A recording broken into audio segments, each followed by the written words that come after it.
Hi, everybody, and welcome to today's episode of Attendance Bias. I am your host, Brian Weinstein. Before we get started today, I just want to remind everyone that if you enjoy this podcast, you can show your support by leaving a rating and a review of it wherever you get your podcasts. You can also visit www.buymeacoffee.com/attendancebias and donate anything you can to keep this podcast going. Now, on to today's episode. It's always exciting when a guest reaches out to tell me about their experience at specifically a Phish festival.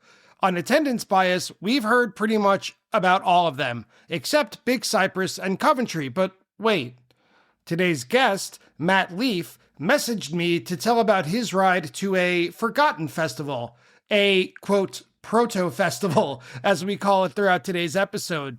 Matt has quite a personal story to tell about how he ended up at a free 3-set show at Larrabee Farm in Auburn, Maine on August 3rd, 1991, the one that you and I probably know as Amy's Farm. There was no Ferris wheel, no cheeky names for the campgrounds, there was no secret late night set, but still, Amy's Farm set the tone and, as Matt calls it, the rough draft that would eventually blossom into the Clifford Ball just 5 years later and Big Cypress by the end of the decade. Things were just on a smaller scale then.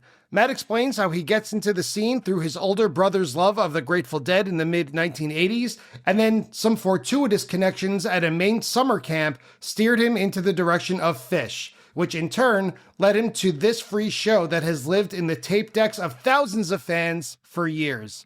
For me, it was almost excruciatingly exciting to hear about him being at Amy's Farm from a first-person point of view.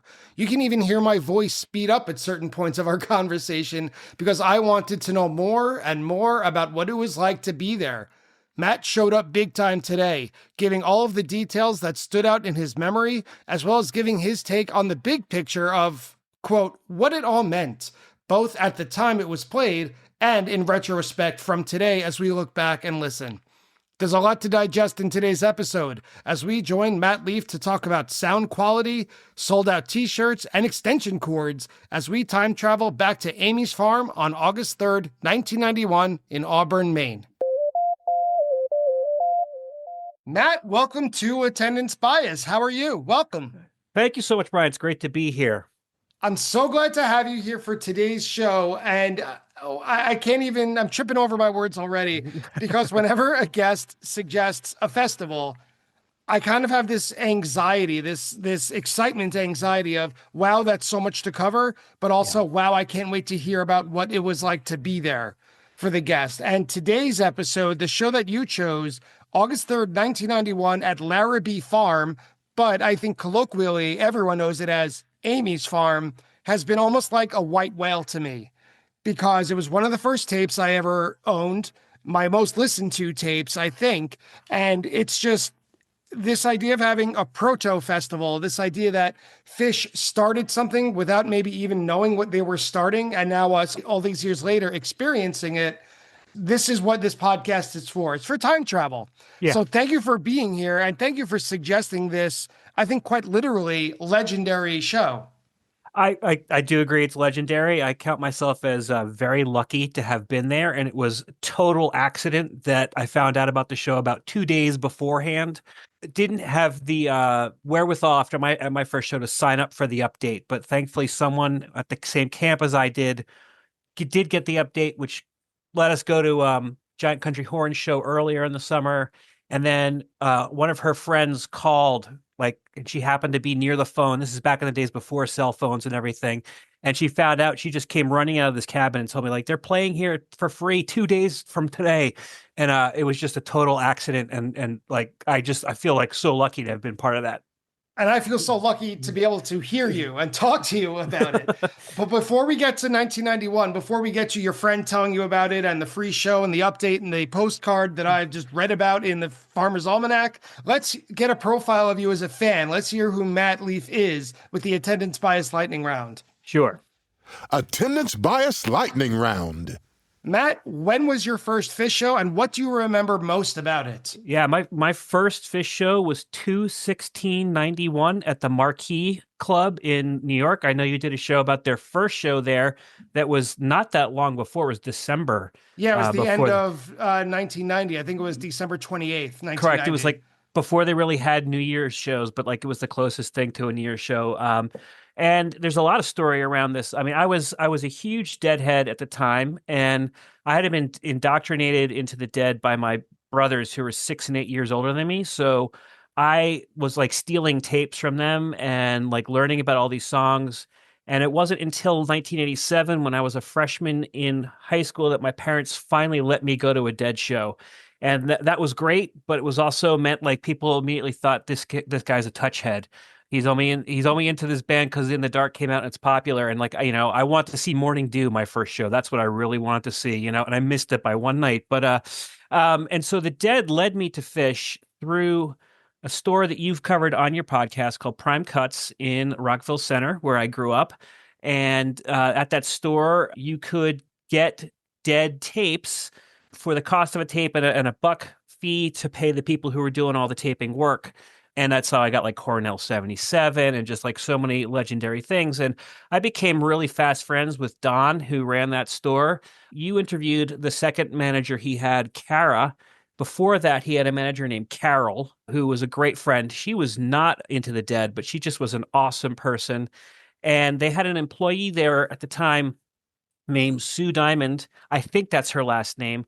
And she had actually gone to high school with my brother, and then she had gone to UVM. And I walked into the store on February 16th. It was February break. My girlfriend of 2 years had just dumped me. I was down in the dumps.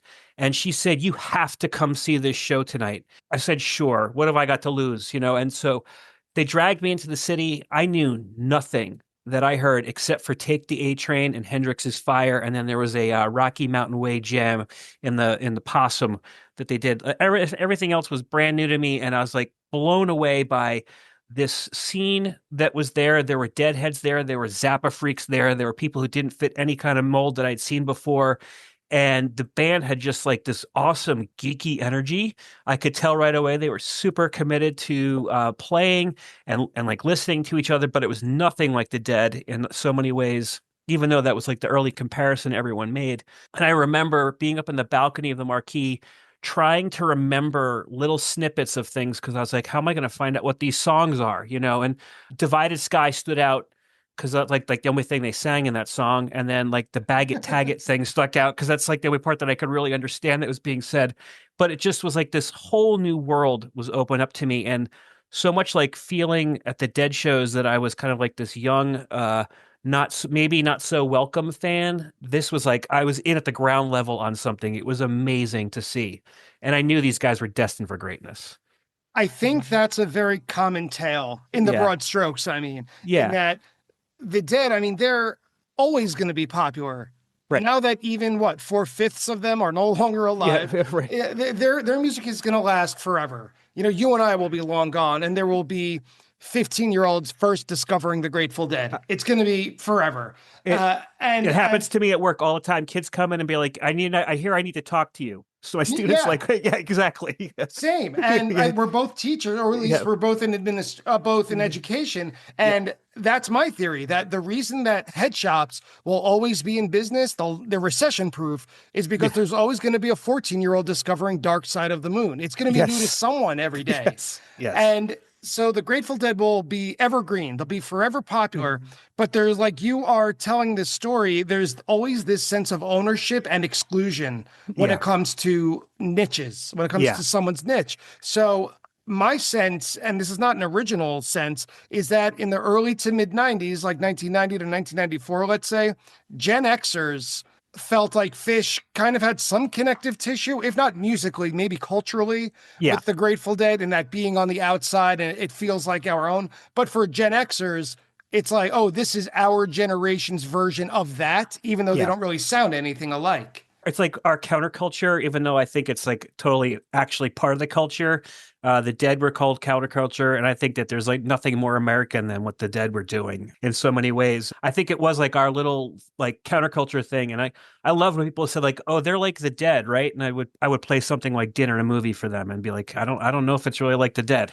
So So we're going all the way back to 1991. Let's fast forward a little bit. What was yep. your most recent show as of today's recording? What did you think of it? Oh man, so that's a great question because my last three shows were SPAC of 2025. I don't get to go to shows as much as I would like to, but that was a home run weekend for me on a lot of levels. Musically, the whole weekend was incredible.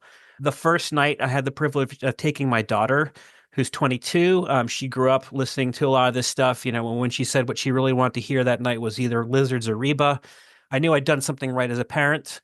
And then she could only do one night, and then the rest of the nights was with a great friend. And like my summer was starting to wind down, getting ready for thinking about school year and everything. And this was one of a few culminating events for me. And just the Tweezer Reprise Fest the last night was incredible, and just being around all these people who knew the whole time we were really catching something special, which is part of the whole reason why we do this.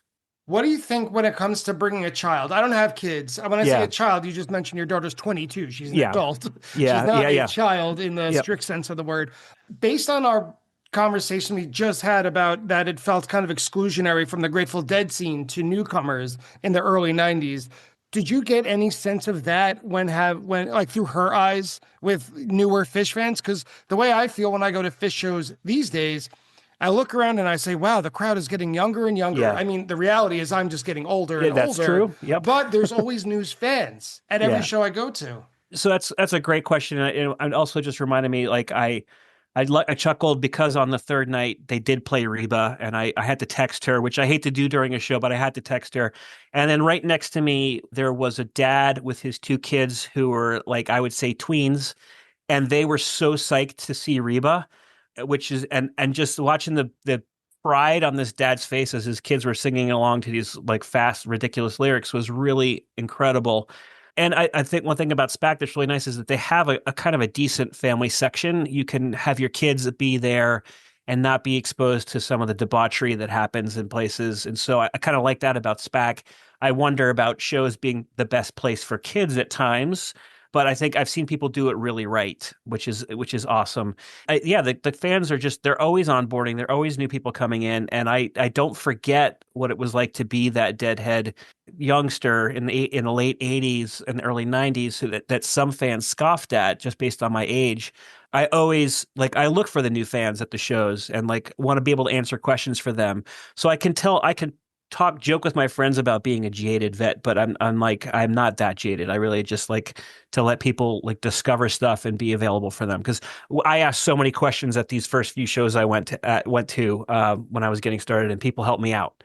Can you tell we're both in education? Yeah, We always want to be yes, there to answer the questions, and we yes, always have so many more questions for A- ourselves. absolutely, absolutely, yeah, So you mentioned that some venues like SPAC, and I would also say Meriwether Post, tend to yep, have a lot of the lawn venues yep, have really good sections for families and for kids. No one does it better than festivals. So yeah. next on our lightning round question, what would you consider to be the best Phish festival? Well, do you consider Amy's Farm a festival? Let's start there.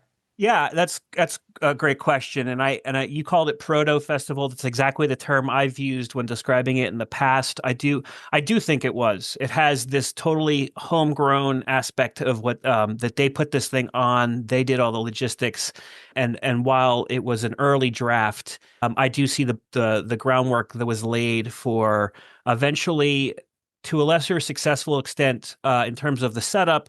The Sugar Bush shows in Vermont were a lot like that. That were like a hometown thing that they put on and everything. And then the festivals themselves just followed that blueprint.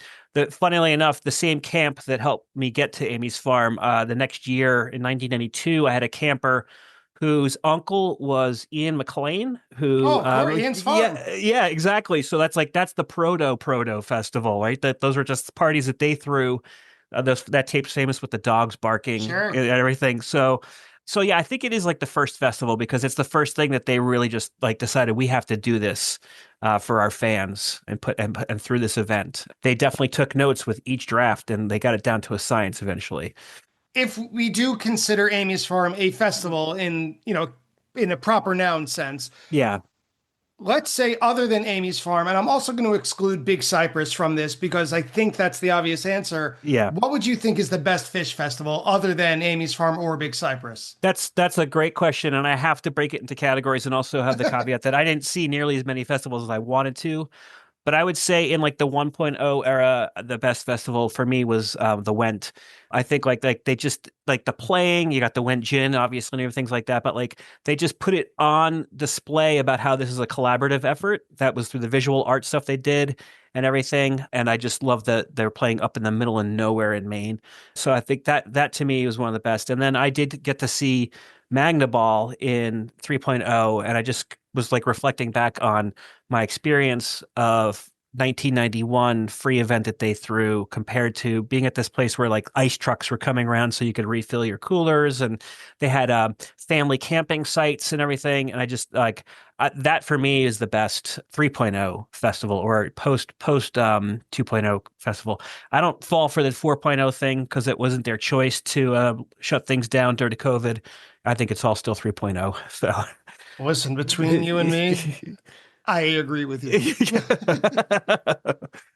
For those of you who might not know a little bit of the background of Amy's Farm, and trust me, we are going to go into it. My favorite part, believe it or not, of hosting this podcast personally is doing the research to get ready Yep. for like knowing about the context in which a show is played.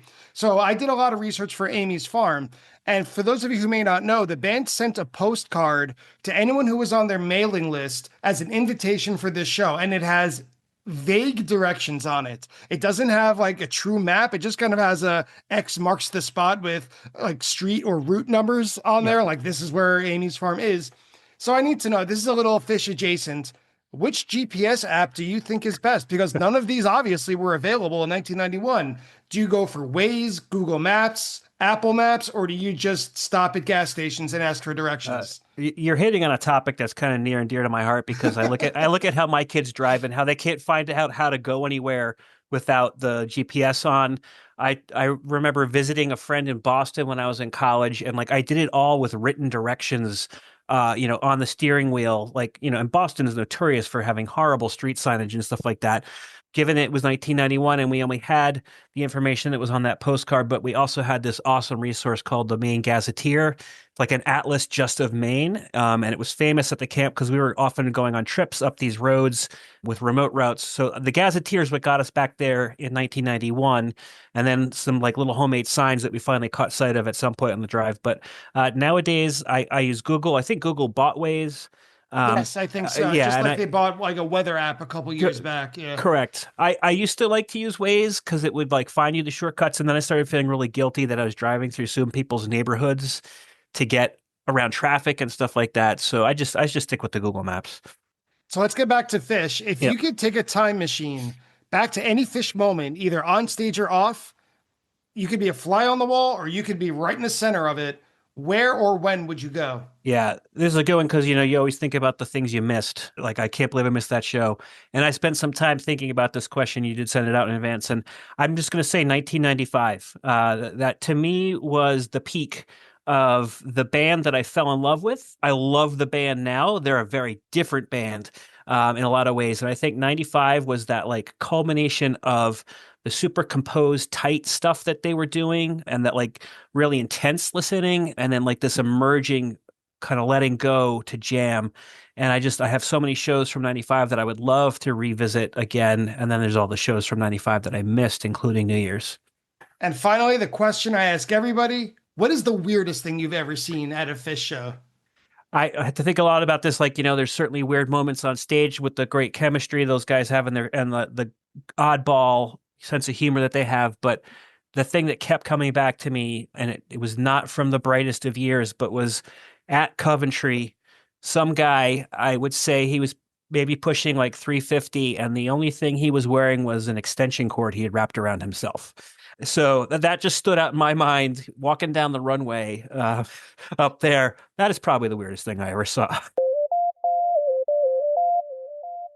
When was this show played? So looking at the context of Amy's Farm, August 3rd, 1991, the first thing I started thinking when I got started on these notes was I almost feel as if we're talking about more than a concert.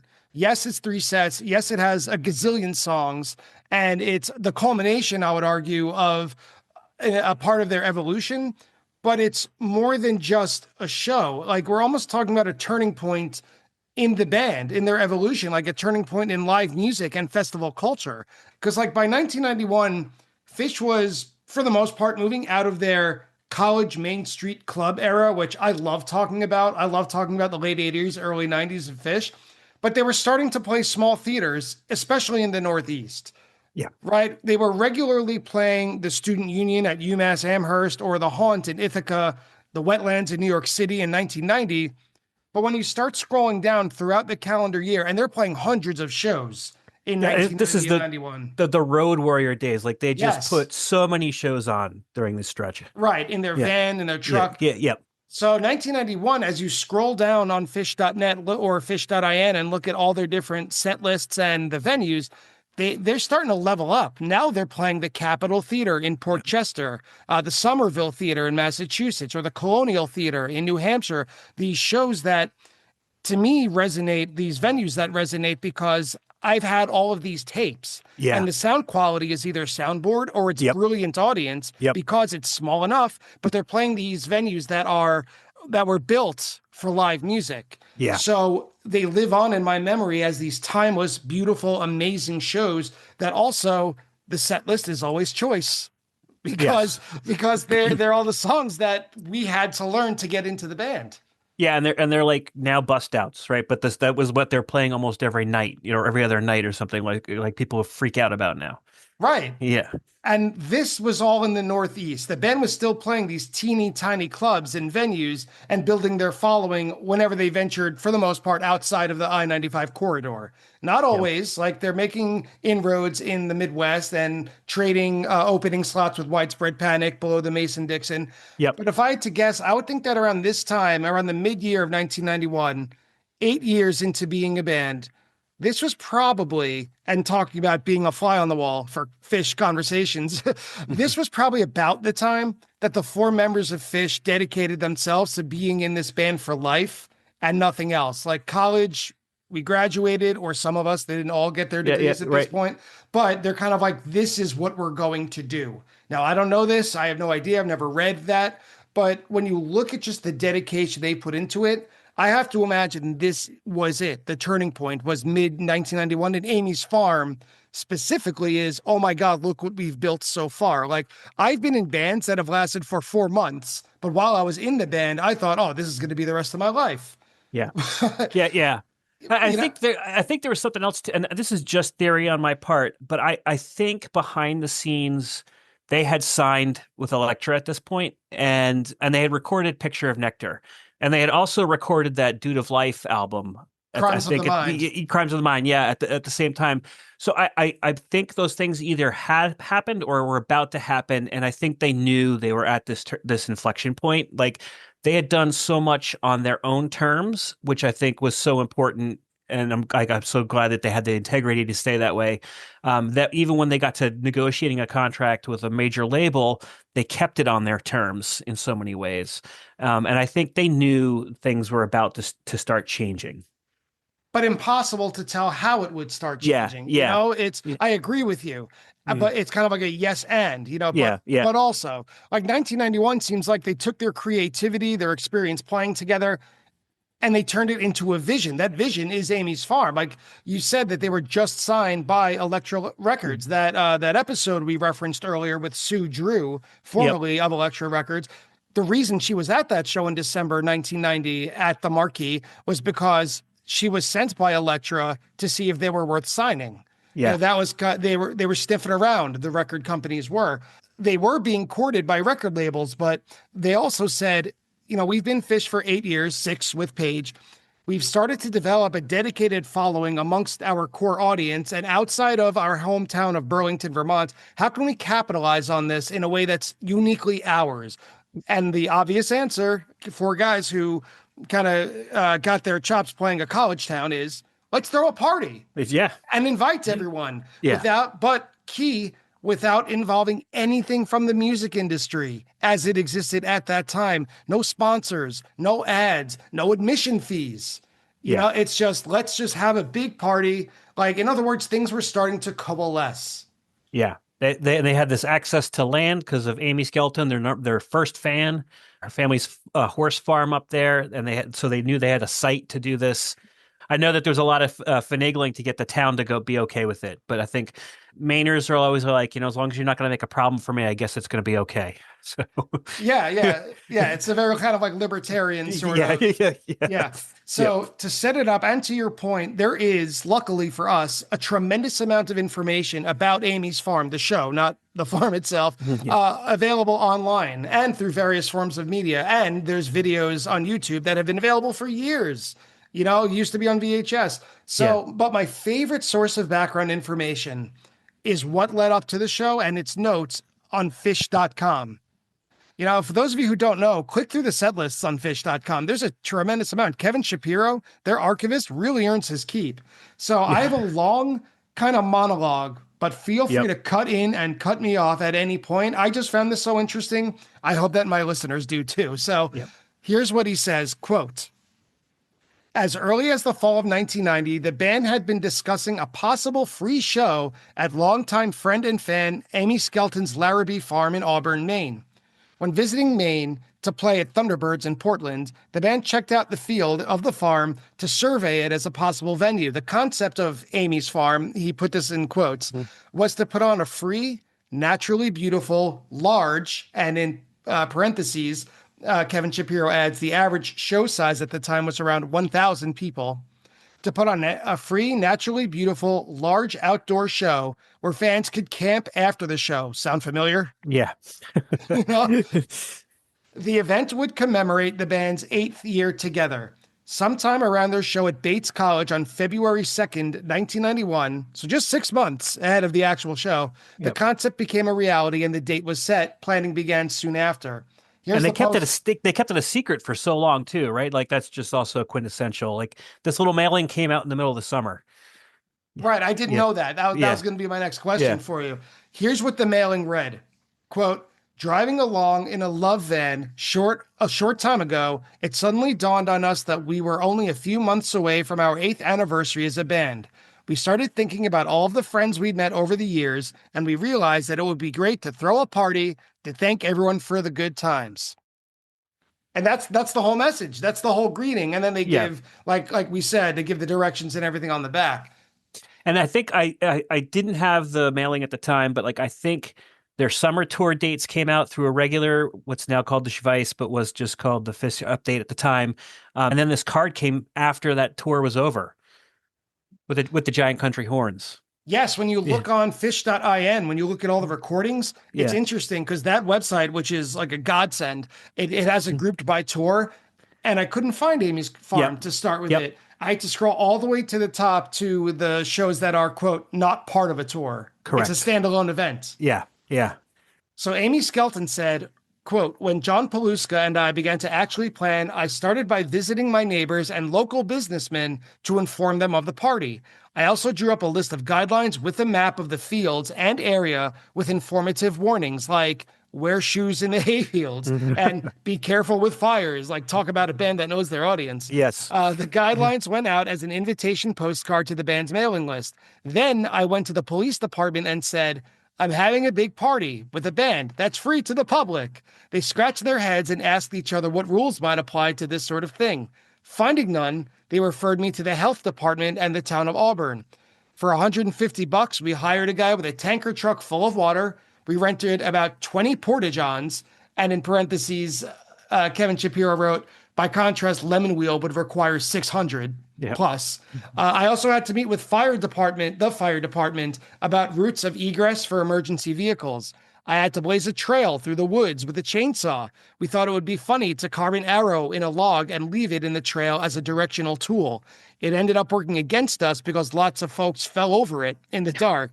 A bridge over a brook we also built proved for some equally precarious situations. And I actually remember going over that bridge after the sound check was they finally let us in. And I'm reading this and I'm thinking, I think it was, I can't remember, maybe it was Big Cypress, but they had an idea for one of their festivals. It might have been the Great Went to have a maze of mimes that when you left the playing field, they would just have a bunch of mimes standing just far enough apart for you to walk past them. Right. And just to freak everyone out. They didn't go through with it. Right. But it's like they're thinking of gags all the way back. Yes. Yeah, I think a lot of time in that van together and in rehearsal space, just lots of joking, always. Yeah, and then knowing them with their resources, it's okay, it's a joke, now let's make it a reality. Yeah, correct. Further along in this interview with Amy Skelton, she talks a bit about fans beginning to arrive. She says, cars began to arrive as early as Thursday night. The show was on Saturday, with some helpful folks offering to lend a hand. The majority of folks began to arrive Friday evening. By 3 a.m., there was fairly heavy traffic on the normally abandoned road by the field. By Saturday morning, traffic was backed up almost to the highway exit over a mile away. Again, does that sound familiar? Yeah, that proto. Yeah, right. Proto-festival. Now it's 1 mile back then. Now it's get out of your cars and walk. Yep. The crew arrived in Jemp, the truck we all know now, and set up the stage on Saturday morning. There were thousands of cars. Everyone seemed to know this was a special event. Now, you being a newbie, did you have that feeling? Did you sense it was a special event, or were you just along for the ride? I knew it was special. I mean, I only had 2 shows under my belt at this point, but and we drove in shortly before the show was supposed to start. So kind of like came upon this scene that had developed overnight. And I knew it was going to be wild and special because never seen anything like this before. Growing up on Long Island, no access to fields where there were like bands playing and stuff like that. But no, and just there was like a real energy in the air that was really awesome. That energy comes through even in the description. She says everywhere folks were enjoying the farm, swimming, flying kites, playing frisbee and hacky sack, riding bikes, and generally having a fine time. Trey arrived on his motorcycle with his girlfriend, now wife, Sue, on the back, and other band members drove over from Vermont. Yeah, he actually rode right by us on the field. I was like, oh, that's Trey. So that's fun. That's so fun. Yeah. Apparently, the event T-shirts arrived and were sold out from the side of the field less than an hour before the 200 or so that were made quickly sold out. Can you imagine being the proud owner of an Amy's Farm T-shirt? I'm not trying to be elitist or anything, but I don't have to imagine. I have a Amy's Farm T-shirt in a cedar chest in my bedroom. So get that in some, temperature controlled. Yeah, exactly. Area. Exactly. That's going to be your 22-year-old daughter's inheritance one day. That's right. There we go. She goes on to say it was really hot. It was a really hot day. And the proprietor of the water truck spent the entire day spraying dancing fans on one side of the field. Toward the end of set 3, night began to fall, and Chris Kuroda had only one clamp light attached to the side of the Jemp truck.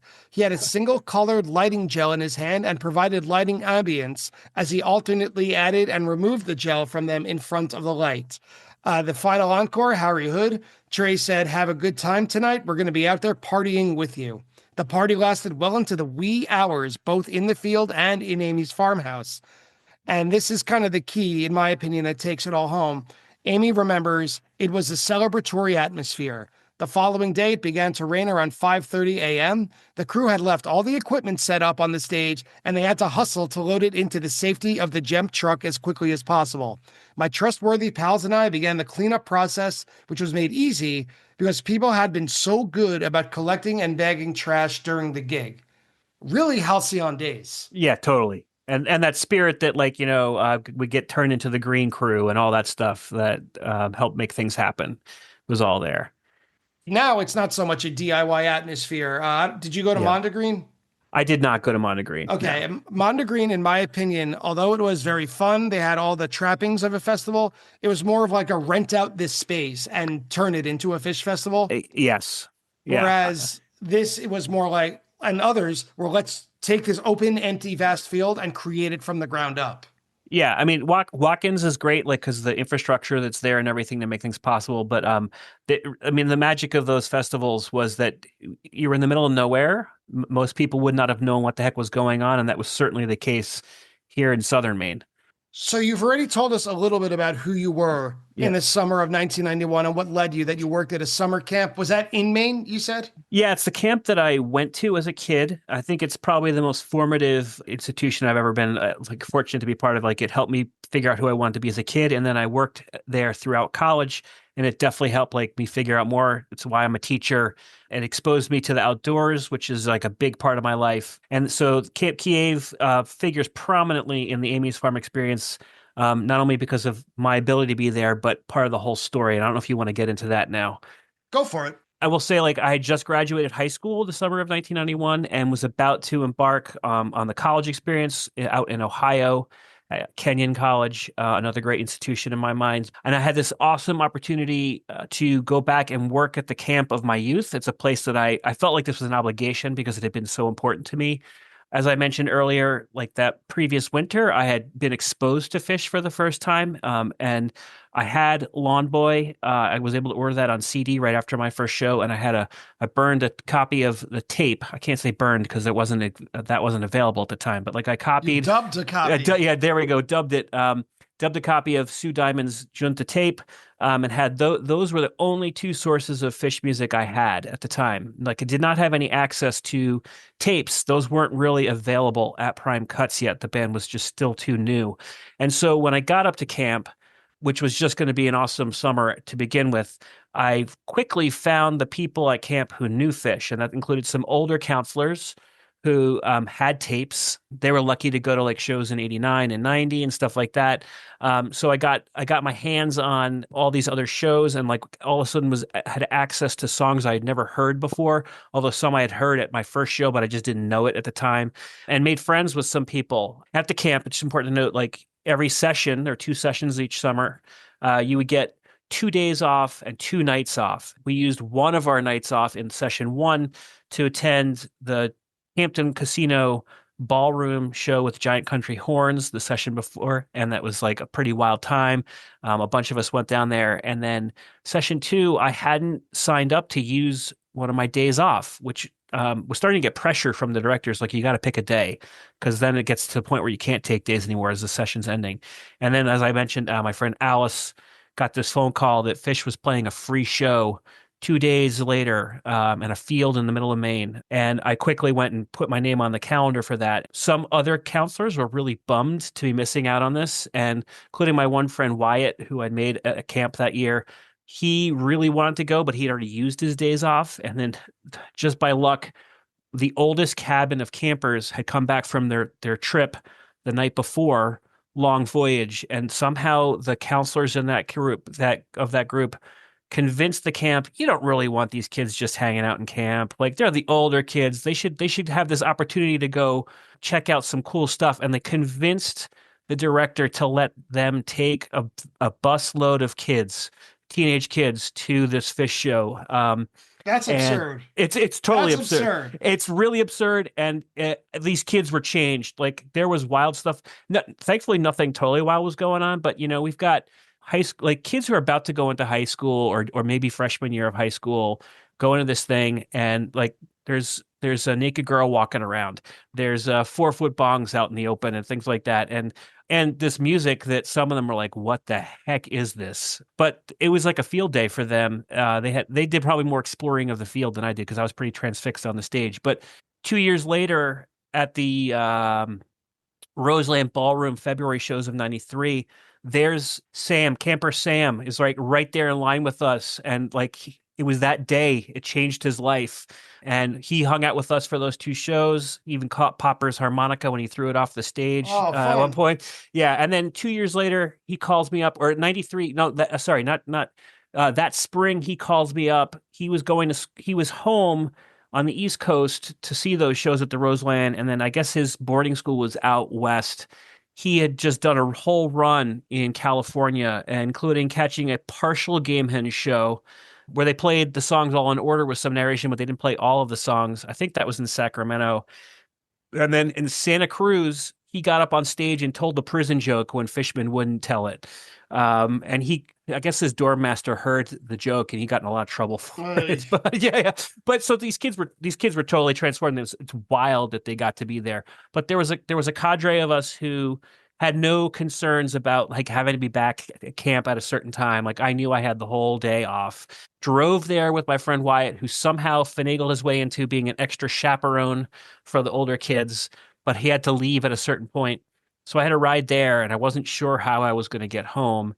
And this other guy, Charlie Loxton, who's an older counselor who had given me tapes and stuff, he's like, I'll make it happen. Don't worry. And normally I stress about stuff like that, but I didn't in the moment. I was like, I can't miss any of this event. And Charlie will figure it out. He says he could figure it out.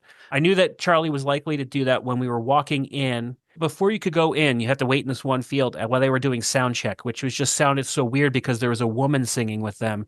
And I think the song was Bitching Again that they were singing. And it's like, what the heck is this?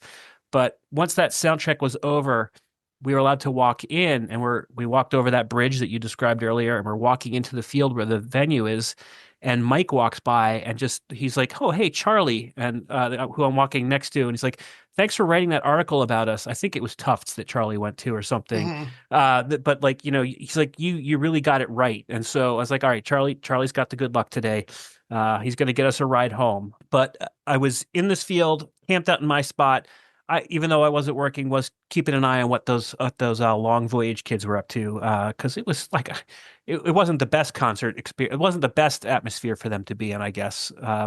But if this happened now, if this happened in 2026, front page headlines. Yeah, if newspapers even existed, camp sends young teenagers to sex party in Maine field. Yeah. Camp shuts down, sued, everything. Yes. Yeah. So yeah, I think and I think about like what it means to run a camp, like all the liability issues you're dealing with, like the irate parents who would be calling you. You let my kid go do what? But this was the early 90s. Yeah, it didn't work that way. Yeah, we were free range kids, man. So same, not different. But when I was a CIT in the camp that was formative for me, I used my exchange weekend day off to go into to go into Great Woods and see the Further Festival. Oh, wow. And got a ride to Boston, which is where the camp kind of had their central office, but I didn't arrange a ride home. And I was only 14.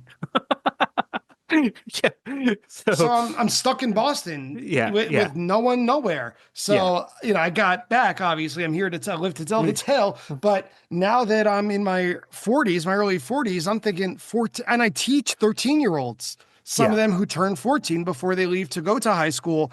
And I'm thinking, this is nothing. You're a kid. That's absolutely right. But it was a different time too. Like I think we, being a Gen Xer, we were left to our devices way more. Now it's literally. Not literal devices. Exactly. Yeah, exactly. Metaphorically, we were left to our own devices. Thankfully, no devices, because that was also something when I reflect back on the show, no cell phones anywhere. I wouldn't be introduced to the internet for another month when I went to my freshman year of college. I didn't know about any of those things that existed. But yeah, someone's like, yeah, you're just have to like find your way home. Like you figured it out.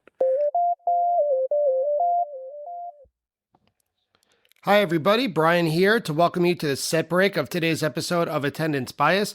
First, thank you for listening. And second, just a quick reminder to tell you that even though Attendance Bias comes to you for free, it does take a lot of work and it does take quite a bit of money to keep the lights on here at production.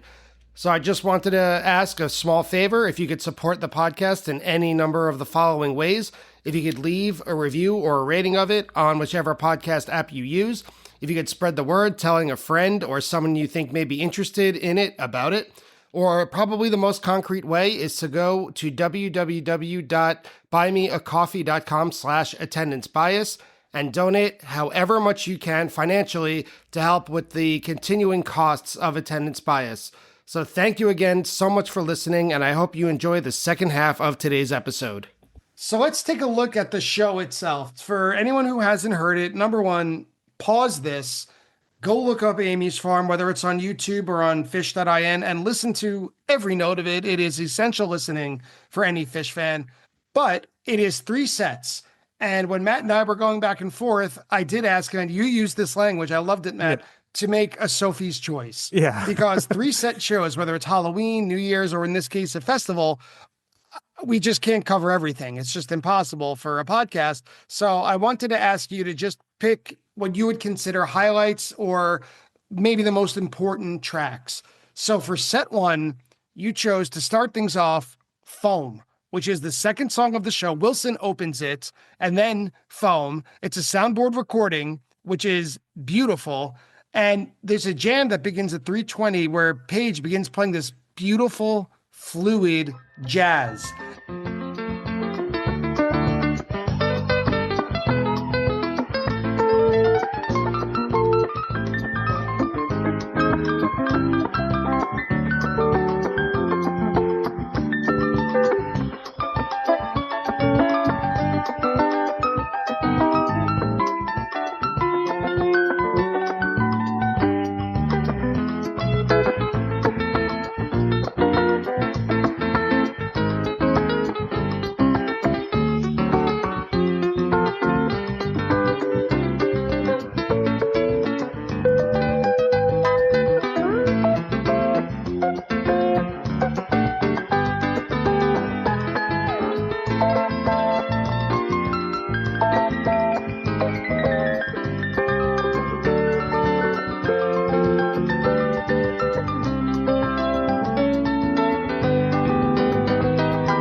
And Trey is keeping up with him, but on rhythm with jazz chords. He takes over at 5 minutes, and he's very nimble, leading the band through the jam. And I don't know where this phrase came from. I wrote that he's enunciating each note. He's not rushed, but he's not slow either.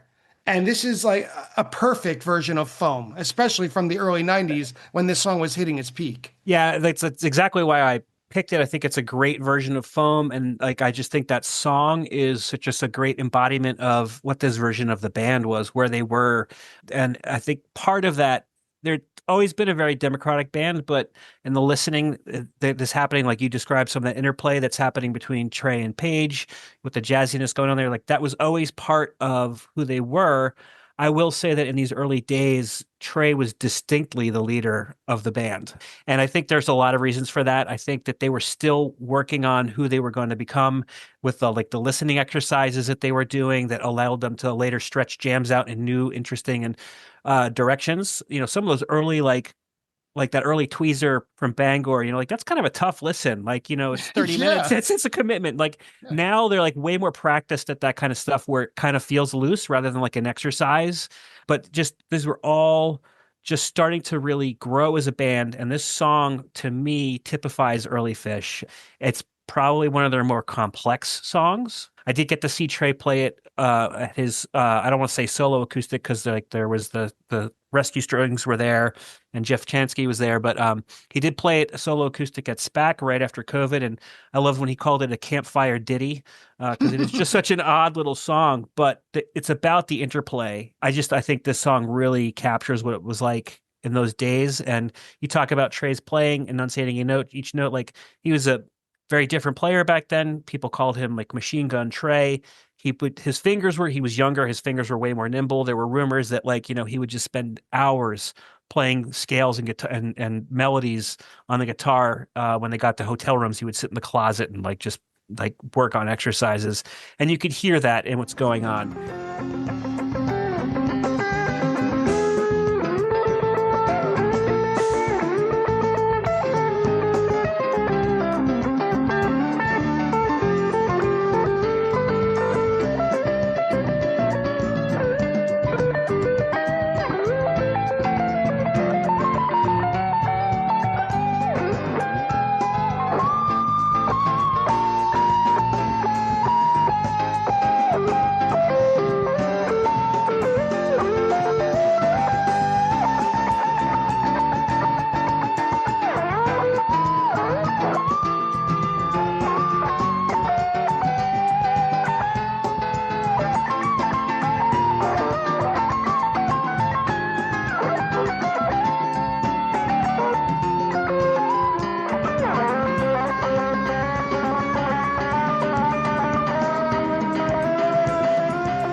And I think it's also important to note, like even on this proto-festival stage that they built, like the stage was much smaller and they were way closer to each other. And I do wonder if one of the reasons Foam got played less is I think probably got harder to play, Sure. given how complex it is. For a while, I couldn't escape Foam, and I even said that at some point. And now I'm like, just I count myself so lucky to hear it, and then I just hope that they can nail it like they used to. Sure. And also, they kind of distilled their set list Yeah, by now. So at this point, they were so prolific, right? You mentioned a little earlier that right after this, or during this, they were recording A Picture of Nectar. That album has something like 16 or 17 tracks on it. Like yeah, they started playing a lot of music, and that doesn't count the songs that were not recorded correct, for an album, you know? So correct. there were songs that were going to fall by the wayside just by distilling what we want to keep playing and what we don't want to. So they were becoming more professional in that sense too. Yeah, yeah, So after Foam, you chose to go with Runaway Jim, which was straight in from Foam. It was the next song, tight yeah. as hell, with perfect vocal harmonies. Yeah, and I love that it's the backward, like Runaway Foam was such a staple opener for a while there, like in the early 90s, well, like 93-ish, or 94 maybe, but this is reverse. I remember when I finally got tapes of this show and got to relive it, walking around listening to my Walkman. Kids look up what a Walkman is. And just like listening to the way that they were listening to each other. You do note like that his guitar is so forward in the mix, like it's loud, and I think maybe it's a little bit of just the way I'm remembering it, listening to it. But like there's something about that field speaker system that they did that they had that like that was the sound that they had at at the gig.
But there's like great interplay happening. Like there's moments where like they bring it way down and then Trey comes right back up at moments. And I used to love like rewinding that while walking around the campus at college. I agree.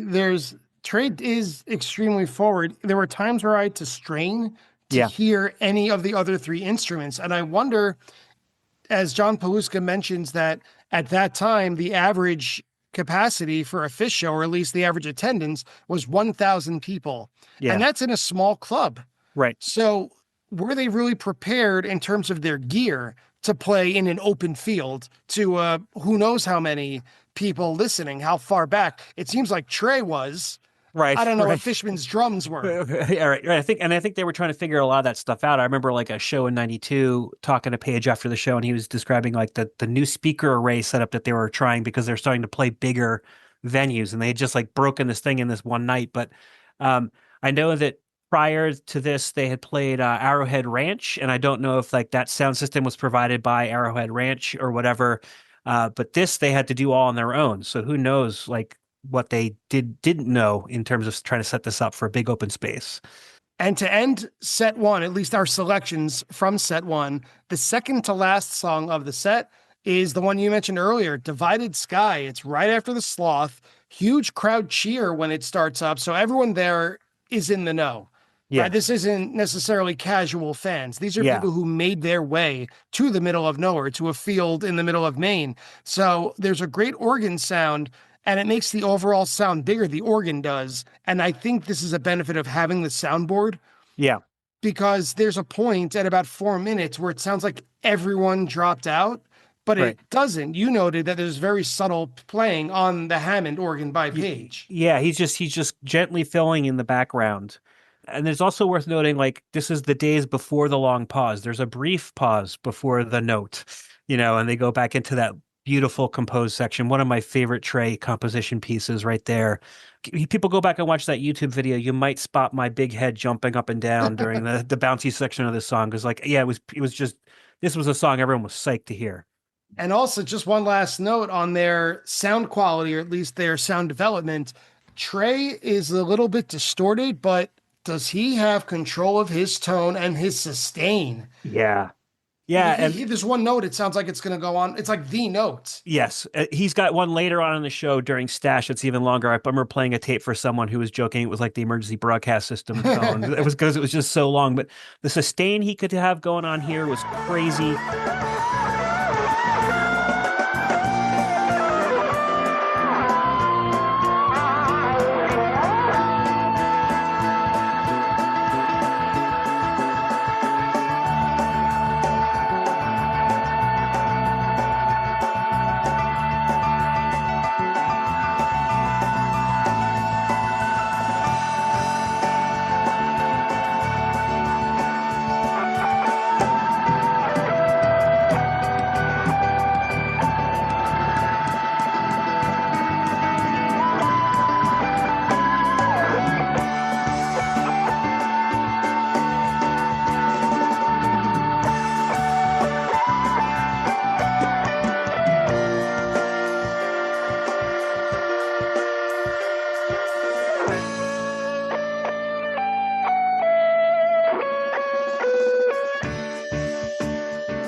The way he could use the feedback from a hollow body guitar.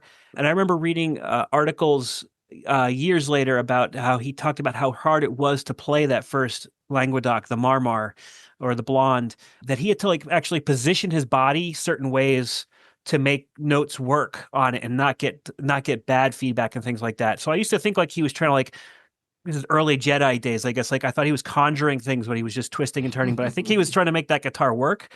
One of my favorite memories was 2015, the New Year's gag, when they came out on the truck and they had all the original gear. Like seeing that guitar again was so awesome. The other thing that's wild is this is the days when he had a very limited effect array. I don't know my equipment that much, but like, there's not much in the way of effect pedals going on. Page has just got that little like baby piano and the Hammond, no array of keyboards. And so you're not hearing crazy effects that later like help them develop that jamming style. So this is like way more traditional jamming that's going on. And barely any jamming at all. There's a lot of songs in this set. But that's it for set one for us, for our purposes today. Set two, we started with The Curtain, and so did they. It's a set opener. Yeah. So I wrote, finally, a song where I could finally hear clearly the other instruments, and especially, again, Page's organ. Like, it's pretty amazing how certain songs emphasized parts of their sound compared to others, as if it's like this weird stereo. Yeah. Sometimes it's even, sometimes it isn't. Yeah. But it's also amazing, I thought, how high-pitched their voices are at 2 minutes. Run away from him. Thousands ran along, chanting words from a song. As he saw his life run away from him, thousands ran along, chanting words from a song. Please, we have no regrets.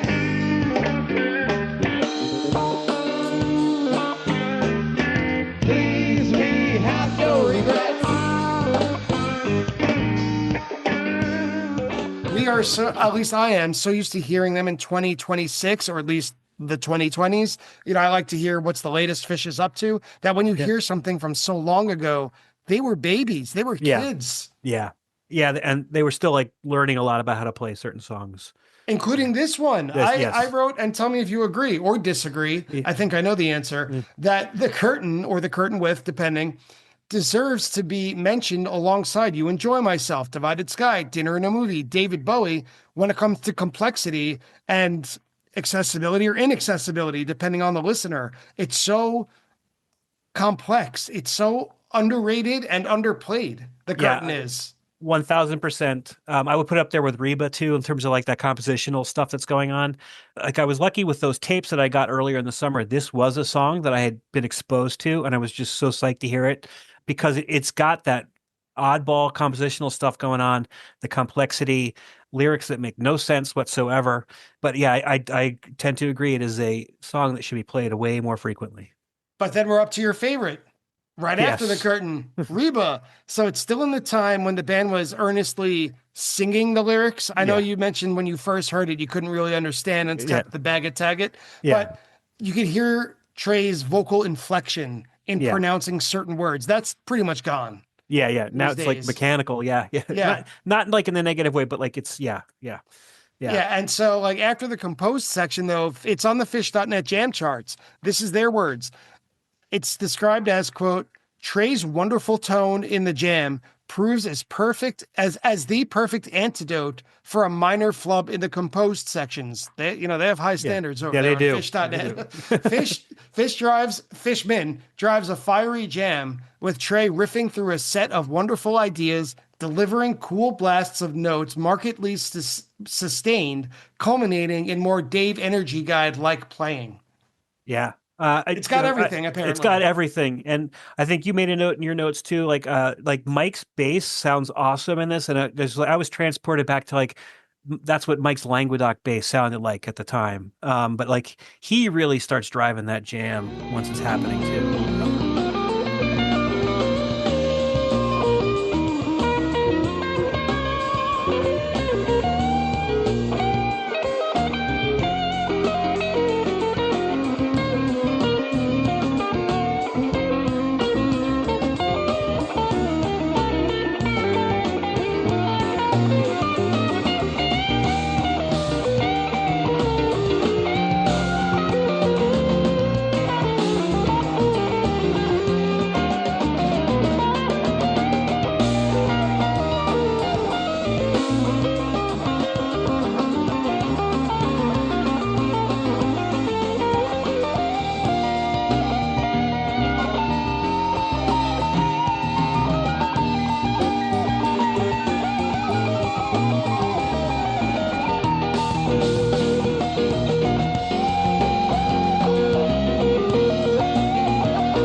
I agree. By 8 minutes and 9 minutes, his bass, right, I wrote it's huge. Yeah. And then by 9 minutes, I wrote, is this the Dave Energy's Guide like playing? People who listen to this podcast on the regular would note or might remember that I've made it kind of a personal Phish goal for myself to recognize Dave's Energy Guide when it's played. Because to me, it's just a phantom that people just like to randomly put into set lists every now and again. I'm convincing myself it's actually real, and I've been wrong this whole time. It's hotly debated at times. There are times where it's crystal clear, and then there are times I'm like, I guess it's clear to you, man, but I don't hear it. So, yeah. You know what? After I become a master, you will become my protege. There we go. Pay it forward like you did at camp. Yeah, that's right. That's right.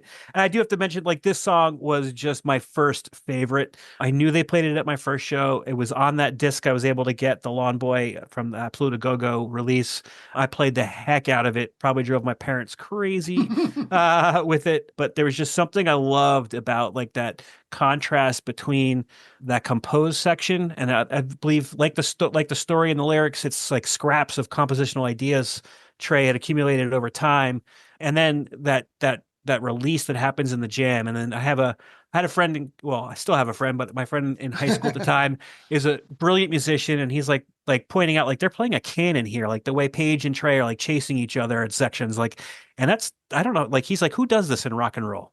Well, Phish does. They do. They do. And we are toward the end of the set already with You Enjoy Myself, only ahead of Rocky Top. Rocky Top will close it. I heard this to be a typical but energetic version. Yeah. But there was a very interesting progression at about 4 minutes that I don't think I've ever heard other than in this show. But also, and tell me if this is right, a lot of the teases are what make it unique. Yeah.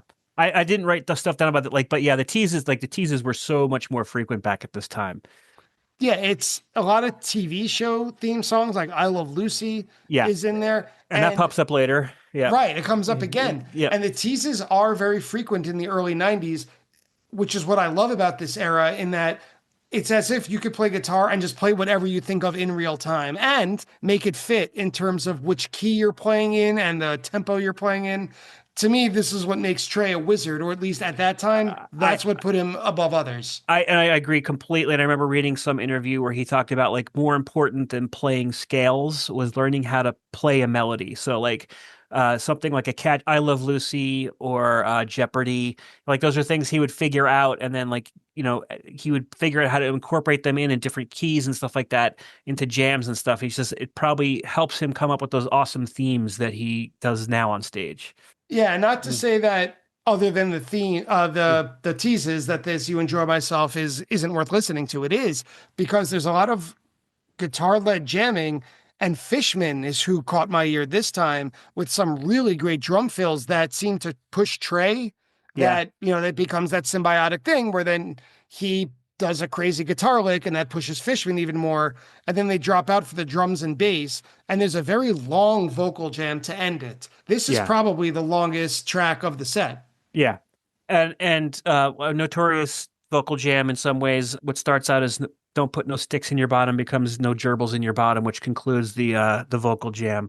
One of those few times like where you can clearly hear the phrases that they're using to make that up. Yeah. Donuts, I like donuts. Yeah, exactly. Yeah.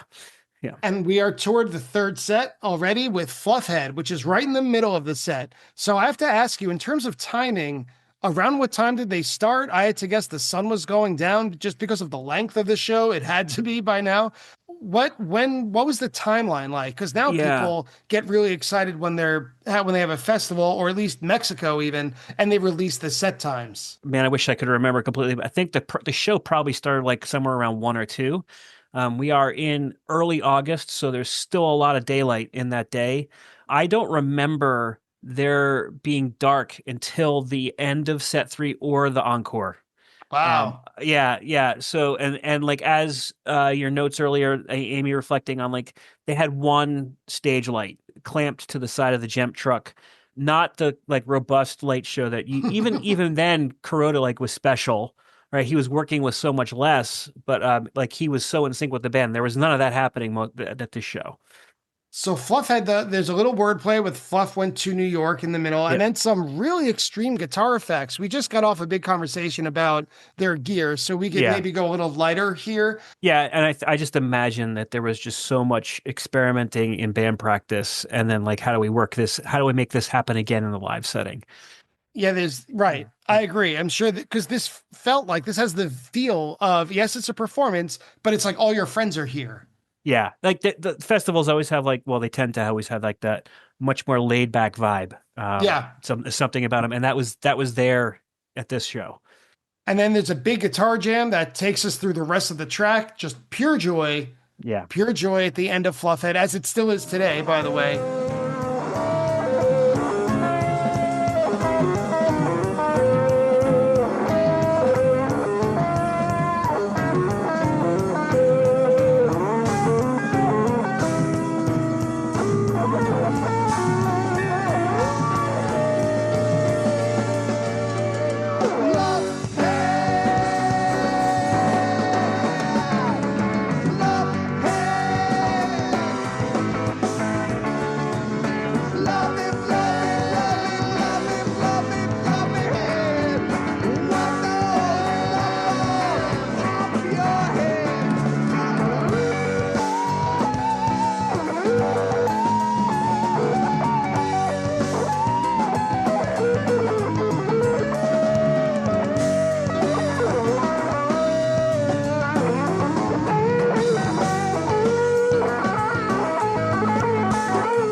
ahead. I think they've gotten a little bit more practice on like building that, and like just making the crowd go more nuts because so many people know it now, but it was always there. And the one track that you picked for the encore, naturally, was Harry Hood. Now, most of the encore was with the Dude of Life, correct? Correct. And Sophie Page's girlfriend at the Yeah, time. Sophie and Dilloff. Yep. And including a song where I was like, didn't we hear Chalk Dust earlier in the show? But that's basically the Chalk Dust riff. I think it's Self is the Self, name of the song. yeah, exactly. It was a novelty, and it was really silly. Like, I think I had no notion of who this guy was or what all this was, but like we were being let in on early Phish lore and shenanigans and stuff like that with the dude's various appearances over time, which was cool. But then thankfully they came out for a second encore. And I will say I had no idea what Harry Hood was at the time. It was not on any of those tapes that I had been given early in the summer as my catalog expanded beyond the 2 albums that were out at that point. But I did know enough about the band to be able to follow what was going on. Like so much of that first show that I went to was just like trying to figure out what the heck is going on here. How's this work? But like I knew enough, and that it just hit me to the core. The ending of that song is always just so incredible.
The other part about it, this is pre-Gorge, pre-other moments of turning the lights out.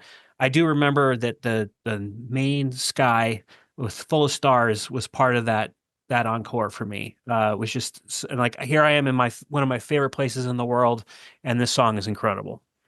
So before we wrap this whole thing up, since we're done with the second encore with this, Matt, I have to ask, did you find your ride back to camp?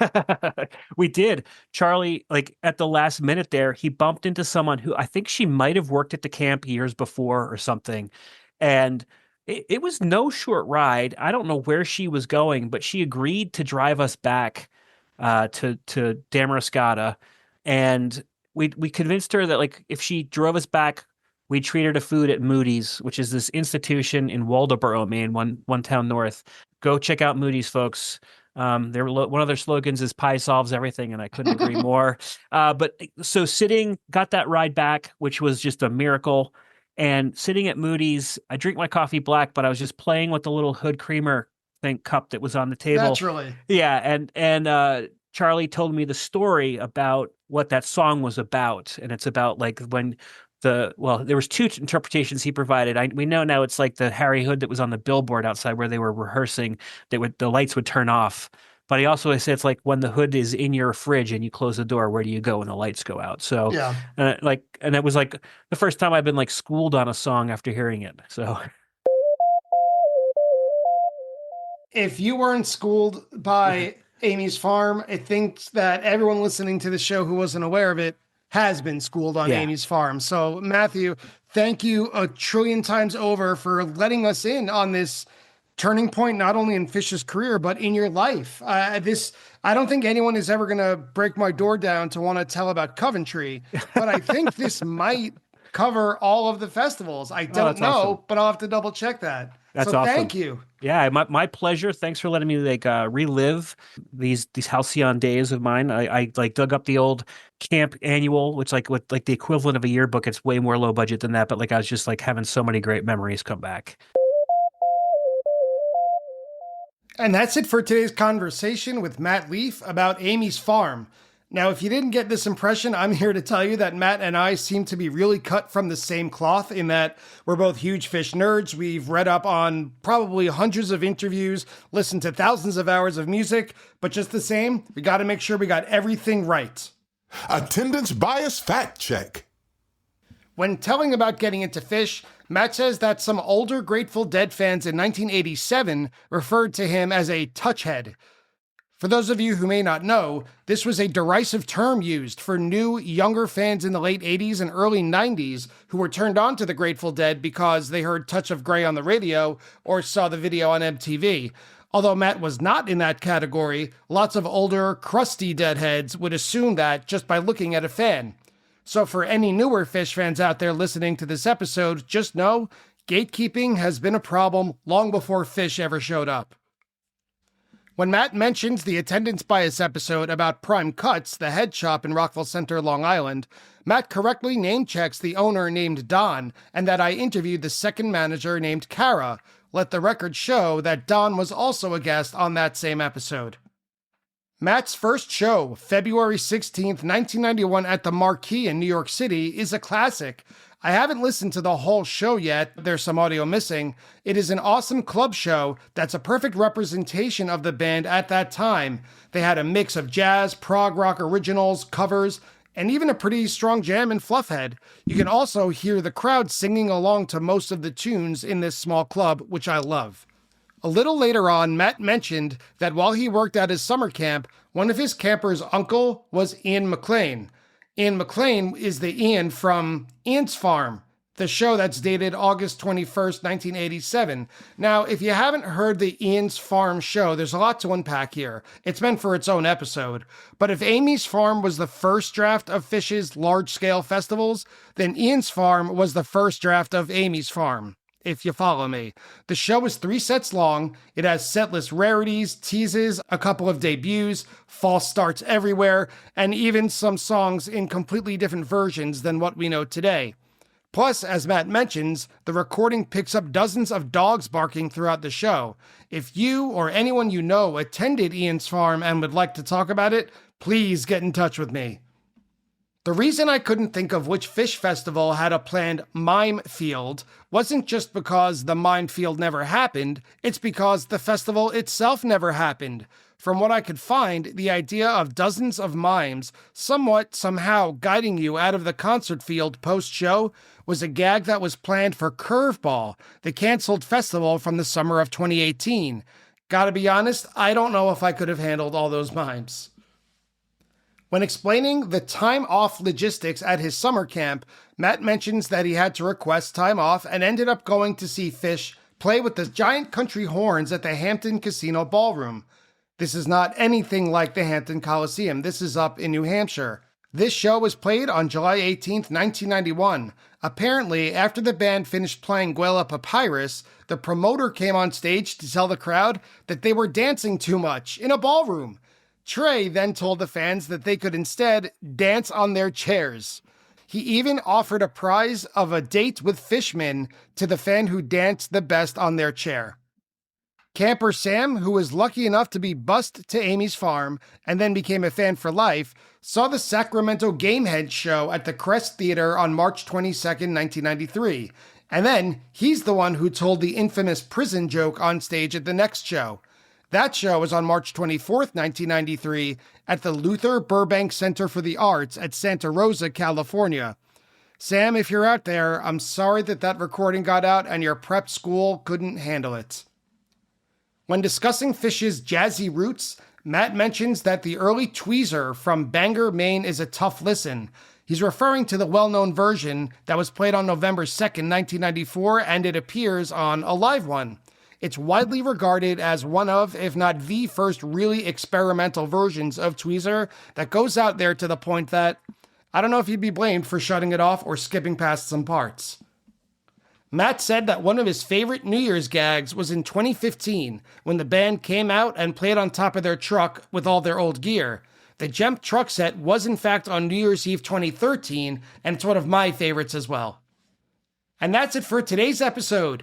I'd like to thank Matt Leaf for joining me today, Phish.net for their help with the fact check, Phish.in for the recording used in today's episode, and of course, the Mockingbird Foundation for everything they do to help with children's music education. If you enjoy Attendance Bias, please support the show. You could leave a rating and a review of it on your favorite podcast app. You could follow Attendance Bias on social media, and please go to www.buymeacoffee.com/attendancebias and donating anything you can. Every penny helps. Thank you again so much for listening, and I'll see you next time on Attendance Bias.